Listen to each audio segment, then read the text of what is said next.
Kakati nze kisookera ddala eggulu wano najja nga nze kulaba Afande Ssale ku nsonga za Operation Wealth Creation nga nina ensonga zange project zange zenjagala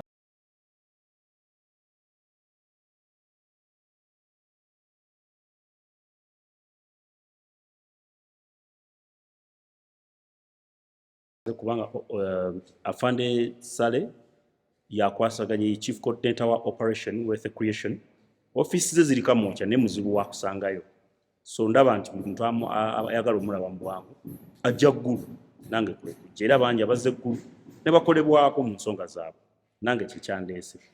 Ekyogamba nti General Ssale kyagambye mbu tugende wa Kenzo zisobola genda wa Kenzo kubanga Kenzo sinayo posti gye mmanyi gy'alina mu kitongole kya Operation Wealth Creation yakwasaganya nsonga z'abayimbi ate nze size zandeese ggulu kati awo wa Kenzo wosobola gendayo Kenzo tasobola kunnyamba ku nsonga zange zino.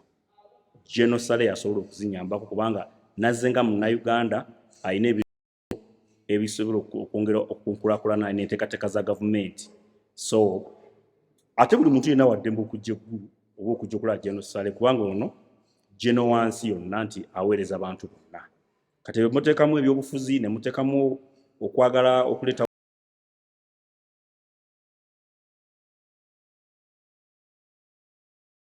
ayambibwe ekyo just mitombi kati waliwo yatwise emirambo oyo omukyala Fulfiga ze ndowooza nti kyali tekyetaagisa kutuuka ku ekyo olw'ensonga nti naye yakava eno ebbanga Sweden yajja ne ba tiktokers ne bafunayo ssente ku project zaabwe oba biki baba baali bazze kusabiriza oba baali bazze balese projects ki bo nga basobola okuzibawa lwaki bo baba baafuna tebagala balala bayambibwe. Buli muntu Munnayuganda alina kikakatako ya gavumenti gwe ba appointinga okukwasaganya ensonga nojja n'ebirowoozo byo nkasabibwa nga biri affiliated ku nsonga eyo nga byesigamye ku ofiisi eyo oba olina okuyambibwa. Kati nze ndi eno nga Munnayuganda alina ebirowoozo ne proposals ze naleese tezirimu nti nsaba kutegeka bivulu nsaba kyaa bino birowoozo bye naleese bye njagala nyambibwe bitekebwe mu nkola era bisobole okwongera ku ggwanga lyange ng'omuntu sosa zeno nti ndi muyimbi nazze kusabiriza nedda.